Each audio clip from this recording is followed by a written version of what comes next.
Hello and welcome to Mythic Heroes in Pathfinder 2nd Edition Remastered. If you've ever wanted your character's story to feel like the stuff of ancient legends, tales of heroes who defy physics, challenge the gods, and shape the narrative of the world around them, then this system may be for you. We're going to break down what mythic characters are, how they work, and how you can use them to tell truly epic stories. So what exactly is a mythic character? In a standard Pathfinder game, your character is already a hero, capable of fighting monsters and saving kingdoms, but mythic adventures are inspired by stories that go even further. Think of the legends of heroes who wrestle with gods or alter the very landscape with their power. Mythic characters possess fantastical powers that are often unbound by normal limits.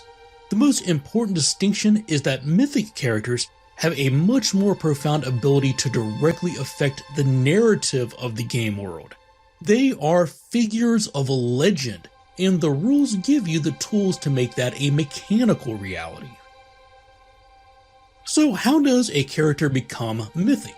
This isn't something that you just choose at first level. In fact, you don't get to choose becoming mythic at all. Instead, it's a decision the GM makes for all the players in the campaign. And it happens in the story when your character experiences what is known as their calling. This pivotal moment can happen in many ways. Maybe your character is directly infused with power by a deity, maybe they survive exposure to a mythic artifact, or maybe they're caught in a world-shaking event like the God's Reign, where the power of a dead god spills across the land and imbues people with a divine spark. However it happens, this calling is the event that awakens your latent potential and sets you on the path to legend.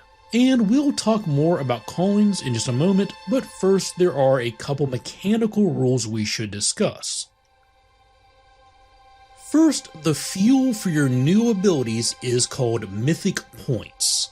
You spend them to power your Mythic Feats, cast Mythic spells, or activate Mythic items. And this is important. For a mythic character, Mythic Points replace your hero points. You don't gain or use hero points at all. You start every game session with 3 Mythic Points, and you can never have more than 3 at a time. And then during a session, you can regain Mythic Points by performing legendary tasks. Slaying a mythic opponent will restore 2 points to the person who dealt the final blow, and 1 point to all the other mythic characters in the party. Completing a mythic deed, which could be a major narrative challenge as defined by the GM, restores all of your points. And finally, acting in accordance with your specific mythic calling can regain you 1 point. And other legendary accomplishments or sacrifices may also grant mythic points as determined by the GM. Another new mechanic that shapes mythic characters is Mythic Proficiency. This is a new proficiency rank that is 1 step above legendary. When an ability allows you to use it, your proficiency bonus is 10 plus your level. To put that in perspective, legendary proficiency is only 8 plus your level. But you don't just gain this new level of mythic proficiency in a skill the way you may be used to increasing proficiency levels. Instead, you use Mythic Proficiency only when a specific mythic ability tells you to, and it almost always costs you a mythic point to do so. For example, let's look at Hands That Unweave Disaster. Say you are a 3rd level rogue and have expert proficiency in the thievery skill for a thievery bonus of plus 10. With this feat, you can spend a mythic point to make a disable device check with Mythic Proficiency for a plus 16 bonus, even if the lock you're trying to pick requires Master Proficiency. Mythic characters are legends, and legends are notoriously hard to kill. Therefore, the mythic rules change how dying works.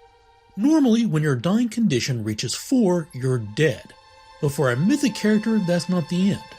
In the case of mythic characters, when your dying value would reach 4, or 5 if you have the Die Hard feat, you instead stabilize with 0 hit points and increase your doomed value by 1.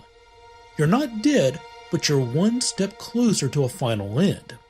A mythic character only dies permanently when their doomed value reaches 4, and as normal, a mythic character's doomed value decreases by 1 each time they get a full night's rest. So this gives you an incredible amount of resilience, letting you survive what would kill any normal hero. And since this can be a little confusing, let's break it down. When a mythic character is reduced to 0 hit points, they fall unconscious as normal and begin making recovery checks. Once they fail enough recovery checks to die, which is normally at dying 4, they instead stabilize, have 0 hit points, increase their doomed value by 1, and increase their wounded value by 1. Now let's say they get healed in the middle of the same fight and are back on their feet. A few rounds later, they again get reduced to 0 hit points. They fall unconscious, and unless it was a critical hit that brought them down, they have the Dying 2 condition. Dying 2 because they are wounded 1, which increases the dying value as normal. Also, since they are doomed 1, the threshold for death is now dying 3 instead of dying 4. If they fail a recovery check, they move to dying 3, which would normally kill them, but because they are mythic, they instead stabilize again with 0 hit points and increase both their wounded and doomed values by 1, giving them wounded 2 and doomed 2. If they are revived in the same fight and get reduced to 0 hit points yet again, they start at dying 3 because of their wounded 2 condition, and the threshold for death is now dying 2 because of the doomed 2 condition, meaning they immediately stabilize and increase their wounded and doomed values to 3. And if they take any more damage while down or are revived and reduced to 0 hit points again, they finally die because their doomed value would be increased to 4. As mentioned before, mythic characters no longer have hero points and therefore no longer have access to that mechanic to stabilize them. In its place is the level 6 mythic feat called Divert Destiny. This allows you to spend a mythic point when you would either be reduced to 0 hit points or killed and remain conscious and standing with hit points equal to 10 plus your level.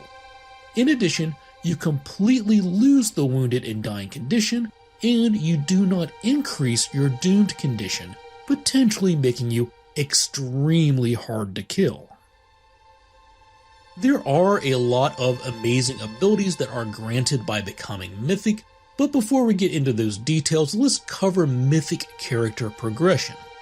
The system is similar to the free archetype rules if you're familiar with those. Whenever your character is blessed with mythic power within the narrative, which could be at first level or anytime later, at that moment you choose your mythic calling. Mechanically, this is a first level choice that may be gained retroactively. Then, at every even level, from 2nd level to 10th level, you gain an extra feat slot that can only be used for Mythic Feats. Then, at 12th level, you choose your Mythic Destiny, which is like a high-level Mythic archetype. You must take this dedication feat in your 12th level Mythic slot in place of the usual even level Mythic feat. And finally, at levels 14, 16, 18, and 20, you can use your bonus Mythic feat slots to take feats either from your Mythic Destiny or from your Mythic Calling. Regardless of when you become blessed with Mythic power, at that moment you get to play catch up and retroactively choose your Calling, Feats, and Destiny. For example, if your character becomes blessed with Mythic power at 13th level, you will immediately get to choose their Calling, Mythic Feats at 2nd, 4th, 6th, 8th, and 10th level, and a Mythic Destiny at 12th level. Your Mythic Calling is the first and most important choice you'll make. This defines the purpose of your Mythic power and why your character was selected for this blessing. For example, when Iomedae charged a group of heroes to close the World Wound, each of their players chose their calling. A cleric in that group may have chosen the Caretaker's Calling to heal those in need, while a fighter may have chosen the Guardian's Calling. Each calling gives you a unique way to spend a mythic point. For example, the Guardian's Calling lets you spend a point to attempt an athletics check to shove, reposition, or disarm using your Mythic Proficiency. And the Sage's Calling lets you spend a Mythic point to recall knowledge with Mythic Proficiency. Your calling also dictates how you regain Mythic points. Each calling has edicts and anathema similar to worshipping a deity. Following your edicts can restore 1 Mythic point, but if you violate your anathema, you immediately lose all your Mythic points. Although this is temporary, and at the start of your next session you'll start with 3 Mythic points again. So this really helps tie your power to your character's story. In addition to the unique ability provided by your calling, all Mythic characters get a powerful ability called Rewrite Fate. This essentially replaces the main benefit of hero points, but with a Mythic twist. When you roll a skill check or a saving throw that you don't like the result of, you can spend 1 Mythic point to re-roll it, and when you do, you use your Mythic Proficiency on the new roll. Now note that since Mythic points replace hero points, and Rewrite Fate specifically applies only to skill checks and saving throws, Mythic characters may no longer re-roll attacks the way non-Mythic characters can by spending hero points. Of course, your GM may house rule this, but it's important to understand that the official rule is Mythic points may not be spent to re-roll attacks. Another expression of a Mythic character's power is Mythic Feats. You can take feats like Become Shadow that lets you become concealed and hide or sneak with Mythic Proficiency, or for combat you could take Mythic Strike to make an attack roll with Mythic Proficiency, or Mythic Casting to boost the power of your spells. Now at 12th level, your Mythic journey takes a big step. Then you will choose a Mythic Destiny. These are special high-level archetypes that represent the ultimate expression of your Mythic power and your character's final legendary path. You must take the Destiny's Dedication feat in your 12th level Mythic slot, and you may choose Mythic Feats from this Destiny at 14th, 16th, 18th, and 20th level. Each Destiny offers a unique flavor and powerful abilities that culminate in a 20th level capstone, often granting your character a form of true immortality, cementing their place as a legend. These destinies range from apocalypse riders who become harbingers of the end times to ascended celestials whose heroic deeds have earned them a place among the angelic hosts of the upper planes. And each destiny includes that special 20th level capstone. For example, at 20th level, the Eternal Legend Destiny grants you immortality as long as stories of your deeds continue to be shared. And at 20th level, the Godling Destiny grants you literal godhood and the ability to grant divine powers to your followers. And that's the overview of Mythic characters. It's a powerful and exciting new way to play, allowing you to become a true legend, defy death, and change the very fabric of the story. So what do you think of these rules? What kind of Mythic character would you like to build? Let me know in the comments down below. And as always, I want to take a moment to thank everyone who supports this channel, whether that be by leaving a comment, liking the video, subscribing to the channel, or subscribing to the Patreon.